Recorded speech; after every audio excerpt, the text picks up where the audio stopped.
Today we're going to talk about Trump picking one particular fight and losing and what the rest of us can learn from it. And I've got two interviews. I sit down with Gavin Newsom to discuss California's economy growing as Trump oversees an economic contraction.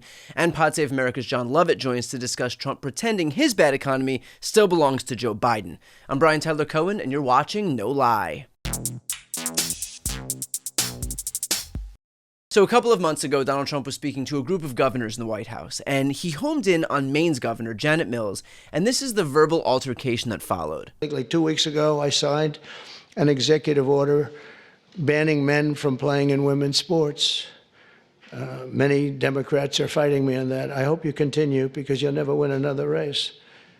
And it's just crazy. If you look at what happened with the boxing, if you look at what happened with the weightlifting numbers, where a record that hadn't been broken for 19 years got shattered. But, they put up an eighth of an ounce here, an eighth of an ounce there, and it's 218 pounds or whatever, a lot. And hadn't been broken in 19 years. And then guy walks up who transitioned. He transitioned, and he knocked out that record by about 100 pounds. That will be a record not going to be broken again. So we put a ban on it, and to protect women. I mean, the women, if you watch the Olympics, you had two transitioned people that were fighting in the women's boxing. They have women's boxing category. And if you saw that, it was brutal. What happened to the Italian woman was a really good boxer. After one punch, she said, no more. I've never been hit. It was a left. It was just a left jab. She got hit so hard, she said, I can't do it. They forced her to go out. No, go out again. You'll do it. Goes out again, gets hit again. No, that's it. She didn't want to die, and it's crazy. But the NCAA has complied immediately, by the way. That's good. But I understand Maine. Is Maine here, the governor of Maine? Well, I'm here. Are you not going to comply with it? I'm complying with state and federal laws. We are the federal law. Well, you better do it. You better do it because you're not going to get any federal funding at all if you don't. And by the way, your population, even though it's somewhat liberal, although I did very well there, your population doesn't want men playing in women's sports. So you better comply because otherwise you're not getting any federal funding.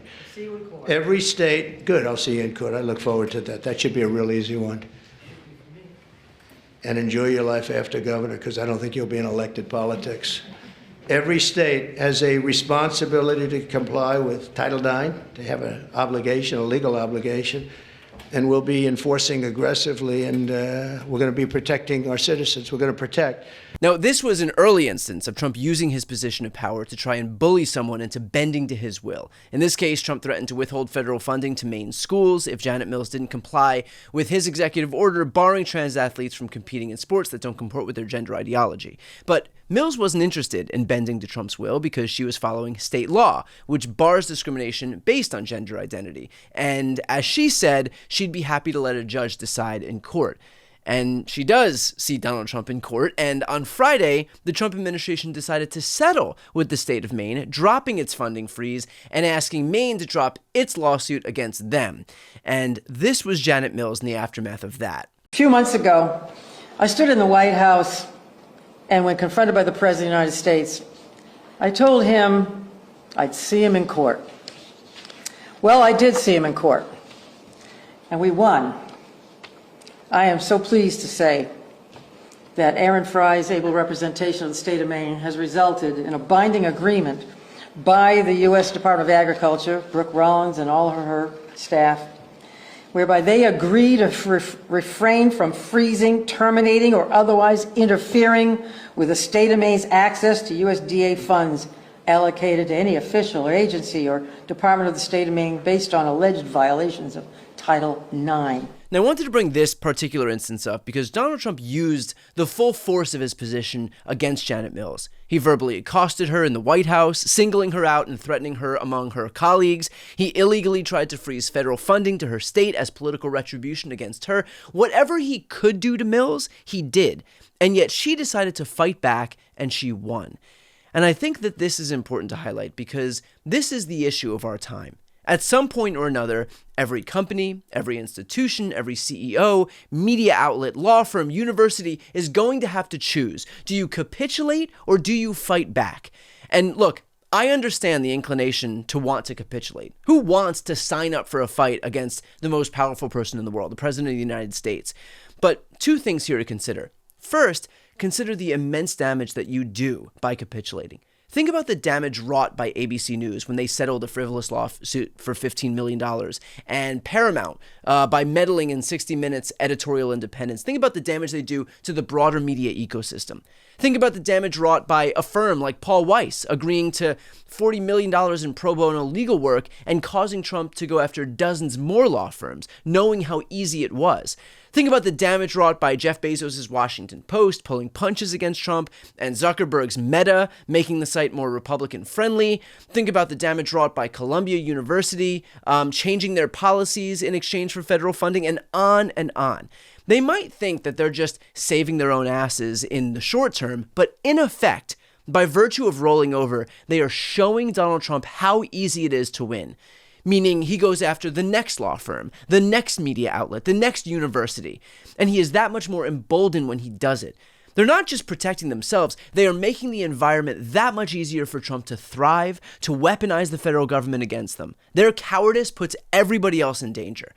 And it doesn't need to happen that way because, to my second point, Donald Trump keeps losing. He lost against the Maine governor in court. He lost against Perkins Coie just the other day, the law firm that, unlike Paul Weiss, did opt to fight back against him. He's lost something like 80% of the cases that have challenged him in court. And that does make the Paul Weisses of the world look that much more foolish and that much more cowardly. Because the reality is that if they just stood up and fought back, knowing full well that this was a virtuous fight to take on, they would have likely retained everything that they thought they were losing in the first place, and they would have their dignity. They would have their integrity intact. And every other law firm would be that much safer by virtue of this sense of collective action.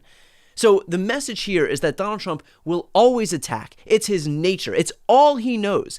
But you owe it not just to yourself, but to all of your fellow law firms, your fellow media outlets, your fellow CEOs, your fellow governors, your fellow universities, your fellow Americans to join together in collective action to stand tall side by side and to take on this fight from the White House. Because you will win, and you'll send a message that Donald Trump desperately needs to hear, which is that he isn't the king of this country, no matter how hard he tries to manifest that into reality. There is also one point of light as far as California is concerned, and that is our population growth. And this idea that really emerged during COVID, that there was a mass exodus of Californians into other states, really became a point of concern, not just for the immediate impacts in the presidential election, but we have a census coming up in a few years. And so can you bring us up to date in terms of what this population increase looks like for California?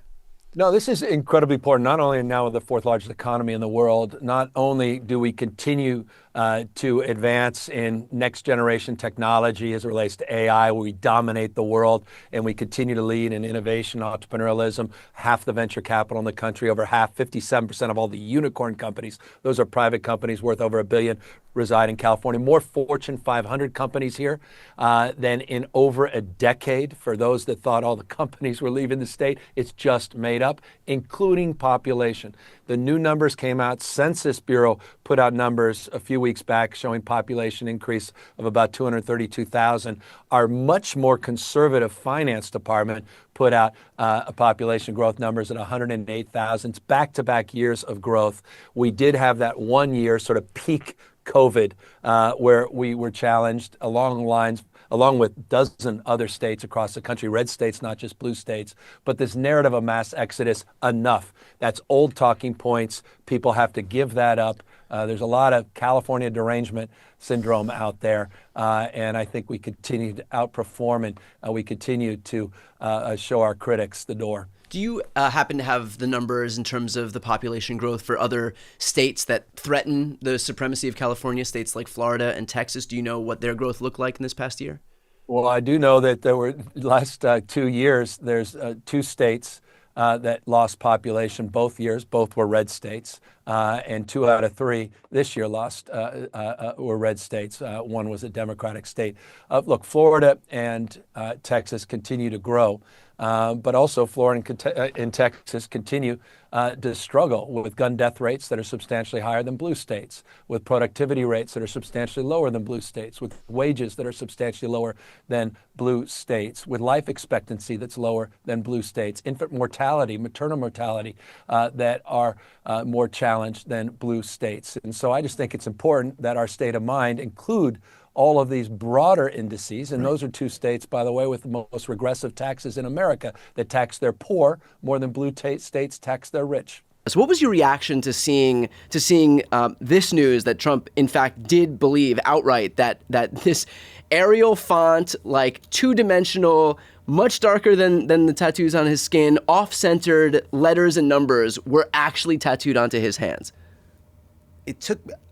I wanted to believe this was overinterpretation by media that hates him, right? Like, no, he can't be this stupid. Bad. Right, yeah. He can't be this wrong about it. In the same way that, it's not totally clear when Donald Trump says that he won 9-0 at the Supreme Court when he actually lost 9-0 at the Supreme Court. It's unclear whether he is genuinely unaware of the substance of the ruling or he is performing what he thinks is valuable based on what he's heard from Stephen Miller and all the rest. That he knows that the ruling is obviously calling on him to facilitate the release, but sticking with the part of it that is about him being in charge of foreign policy and calling that a win. You just can't tell, right? Is he misinformed or is he misinforming? We just never know with him.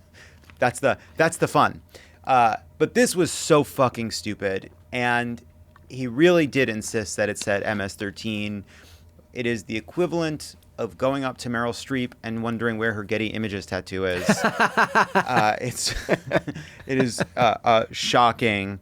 We have lost to the dumbest motherfuckers on earth, and that is a dispiriting aspect of our current predicament. What does it say that somebody who has such piss poor judgment that he actually thinks that MS-13 superimposed onto an image with the resolution of Windows 99, of something that you would find in Microsoft Paint, right? What does it say that guy with that judgment is the one that's sitting across from people like Vladimir Putin negotiating on America's behalf?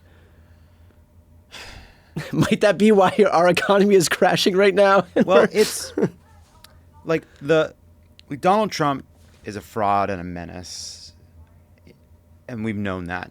But it's a reminder that that's not what makes him dangerous. What makes him dangerous is he is surrounded by people that either see him genuinely as a leader they believe in, or they view him as valuable and worth getting behind for their own purposes, or they are afraid to get in cross purposes to him because of the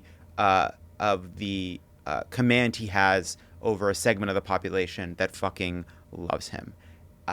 The problem is the apparatus around him, right? Donald Trump is openly corrupt now. He is openly doing deals where foreign interests are coming out and saying, we've decided to do a $2 billion transaction in Trump's coin, right? From which he gets a cut just directly, just right, lining his pocket. That is a huge crisis. That is a crisis. The president is openly corrupt. But it's not a crisis because he's the worst human being we've ever put in the job. It's a crisis because Republicans are enabling it every day. Donald Trump announcing tariffs is ridiculous. He did it in the dumbest policy executed in the dumbest way possible. That's the crisis. But it is only possible because Republicans refuse to take back the power that they have. They could end it tomorrow. They could call for him to stop profiting off the office tomorrow. They could pass legislation, anti-corruption legislation tomorrow. The problem is not that we put the worst human being in public life in the most powerful job in the world. It is that he is enabled by Republicans around him. That is where we have power. Those are the people we need to fight. To watch the full interviews with Gavin Newsom and John Lovett, click the thumbnails right here on the screen or check out the interviews playlist on my YouTube channel. You can also click the link on the screen to listen to the audio version of this episode, and of course to see more of my content, the subscribe button's on the screen as well.